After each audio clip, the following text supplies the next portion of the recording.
بسم الله الرحمن الرحيم. الرحمن علم القرآن، خلق الإنسان علمه البيان. الشمس والقمر بحسبان، والنجم والشجر يسجدان. والسماء رفعها ووضع الميزان، ألا تطغوا في الميزان. وأقيموا الوزن بالقسط ولا تخسروا الميزان. والأرض وضعها للأنام، فيها فاكهة والنخل ذات الأكمام، والحب ذو العصف والريحان. فبأي آلاء ربكما تكذبان؟ خلق الإنسان من صلصال كالفخار، وخلق الجان من مارج من نار. فبأي آلاء ربكما تكذبان؟ رب المشرقين ورب المغربين. فبأي آلاء ربكما تكذبان؟ مرج البحرين يلتقيان، بينهما برزخ لا يبغيان. فبأي آلاء ربكما تكذبان؟ يخرج منهما اللؤلؤ والمرجان. فبأي آلاء ربكما تكذبان؟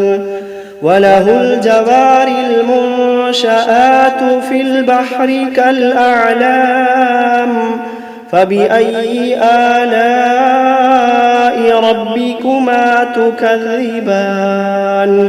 كل من عليها فان، ويبقى وجه ربك ذو الجلال والإكرام. فبأي آلاء ربكما تكذبان؟ يسأله من في السماوات والأرض كل يوم هو في شأن. فبأي آلاء ربكما تكذبان؟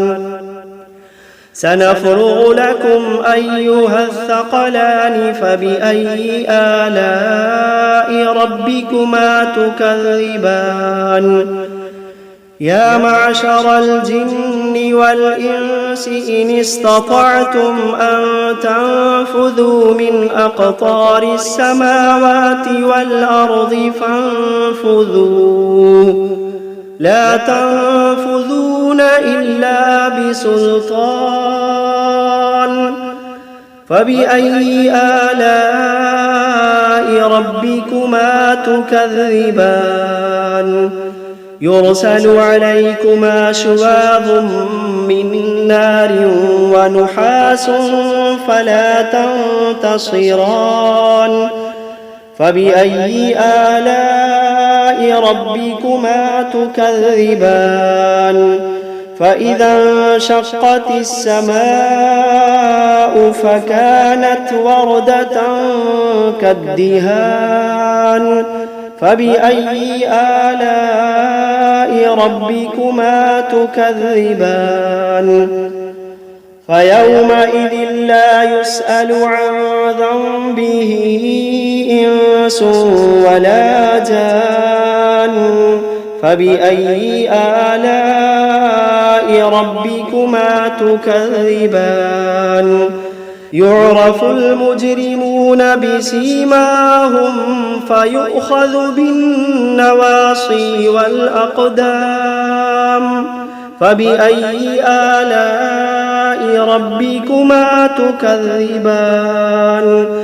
هذه جهنم التي يكذب بها المجرمون يطوفون بينها وبين حميم آن فبأي آلاء ربكما تكذبان ولمن خاف مقام ربه جنتان فبأي آلاء ربكما تكذبان ذواتا أفنان فبأي آلاء ربكما تكذبان فيهما عينان تجريان فبأي آلاء ربكما تكذبان فيهما من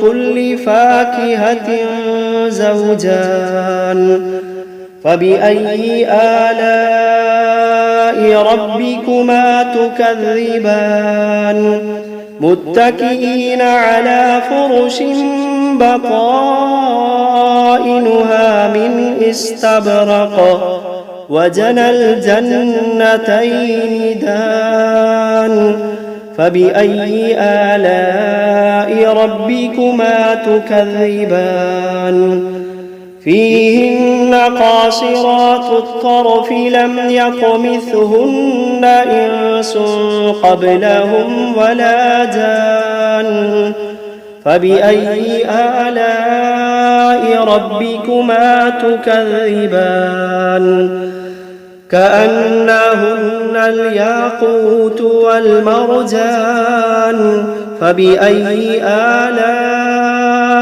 ربكما تكذبان هل جزاء الإحسان إلا الإحسان فبأي آلاء ربكما تكذبان ومن دونهما جنتان فبأي آلاء ربكما تكذبان مدهامتان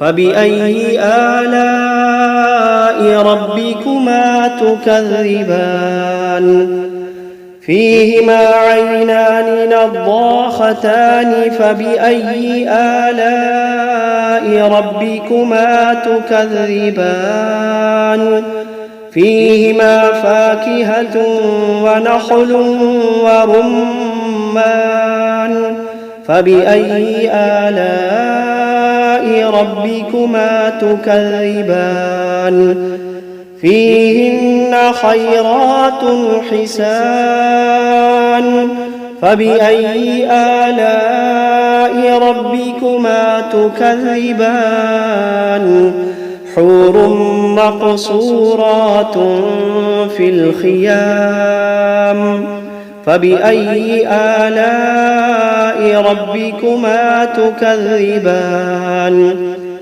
لم يطمثهن إنس قبلهم ولا جان فبأي آلاء ربكما تكذبان متكئين على رفرف خضر وعبقري حسان فبأي آلاء ربكما تكذبان تبارك اسم ربك ذي الجلال والإكرام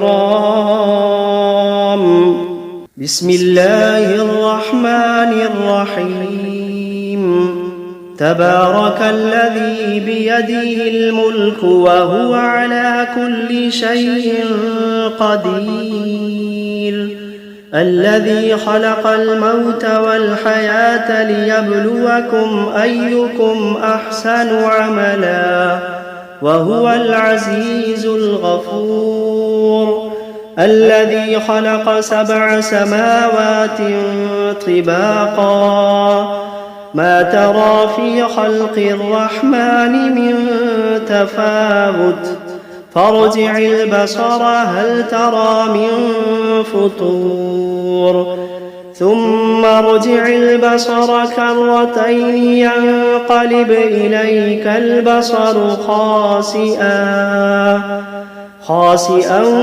وهو حسير ولقد زينا السماء الدنيا بمصابيح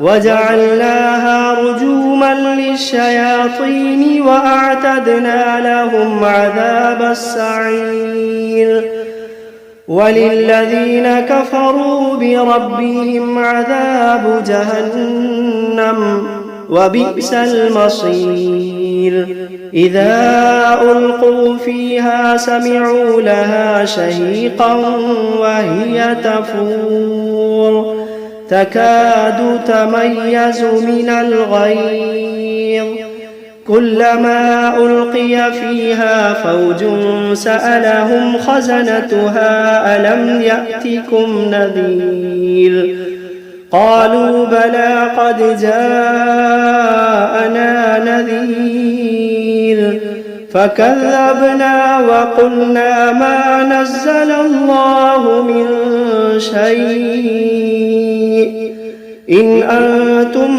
إلا في ضلال كبير وقالوا لو كنا نسمع أو نعقل ما كنا في أصحاب السعير فاعترفوا بذنبهم فسحقا لأصحاب السعير إن الذين يخشون ربهم بالغيب لهم مغفرة وأجر كبير وأسروا قولكم أو اجهروا به إنه عليم بذات الصدور ألا يعلم من خلق وهو اللطيف الخبير ألا يعلم من خلق وهو اللطيف الخبير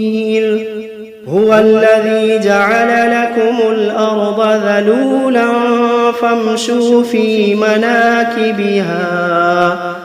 فامشوا في مناكبها وكلوا من رزقه وإليه النشور أأمنتم من في السماء أن يخسف بكم الأرض فإذا هي تمور أم أمنتم من في السماء أن يرسل عليكم حاصبا فستعلمون كيف نذير ولقد كذب الذين من قبلهم فكيف كان نكير أولم يروا إلى الطير فوقهم صافات ويقبضن ما يمسكوهن إلا الرحمن إنه بكل شيء بصير أمن هذا الذي هو جند لكم ينصركم من دون الرحمن إن الكافرون إلا في غرور أمن هذا الذي يرزقكم إن أمسك رزقه بل لجوا في عتو ونفور أفمن يمشي مكبا على وجهه أهدى أمن يمشي سويا على صراط مستقيم قل هو الذي أنشأكم وجعل لكم السمع والأبصار والأفئدة قليلا ما تشكرون قل هو الذي ذرأكم في الأرض وإليه تحشرون ويقولون متى هذا الوعد إن كنتم كنتم صادقين قل إنما العلم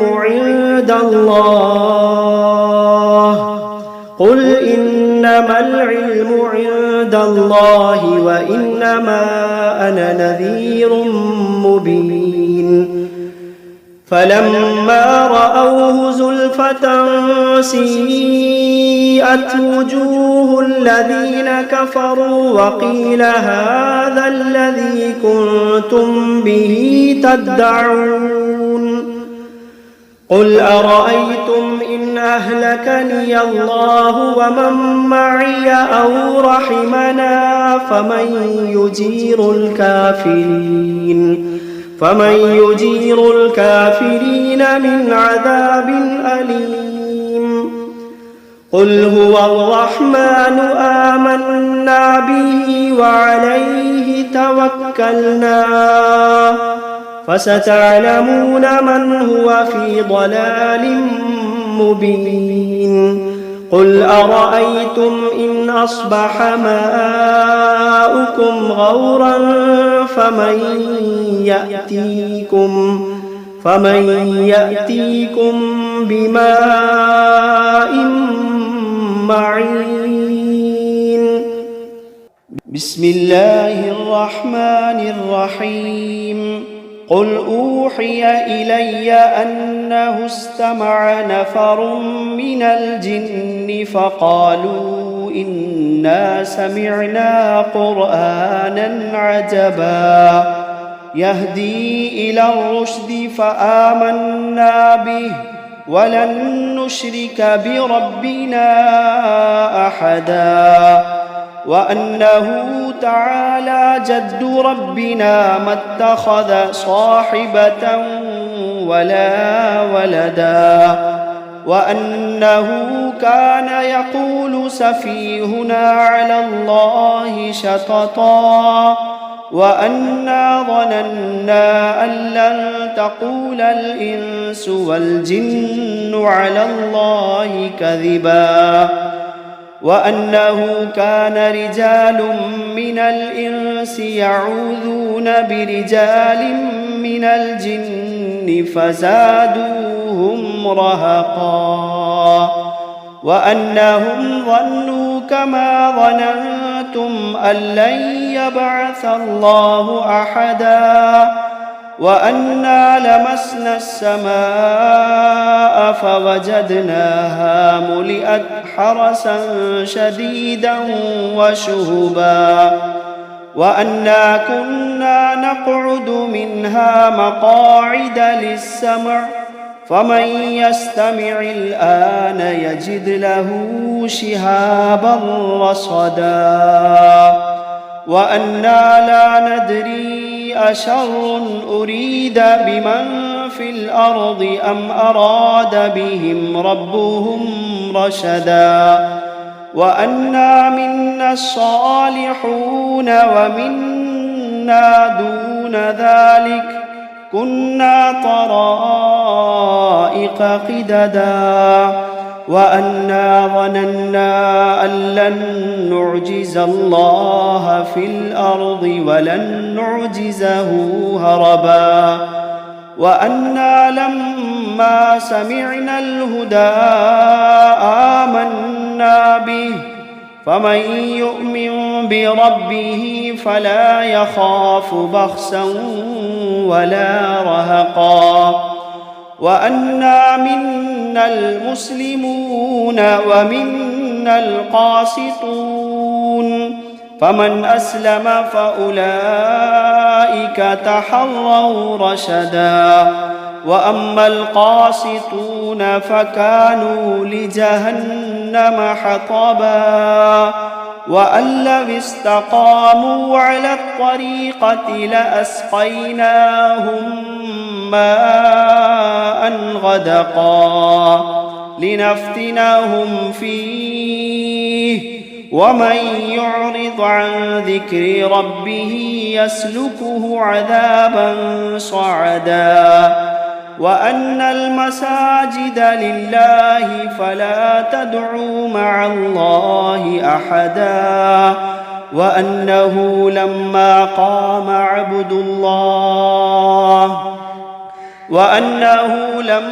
قام عبد الله يدعوه كادوا يكونون عليه لبدا. قل إنما أدعو ربي ولا أشرك به أحدا. قل إني لا أملك لكم ضرا ولا رشدا. قل إني لا أملك لكم ضرا ولا رشدا. قل إني لن يجيرني من الله أحد. قل إني لن يجيرني من الله أحد ولن أجد من دونه ملتحدا إلا بلاغا من الله ورسالاته ومن يعص الله ورسوله فإن له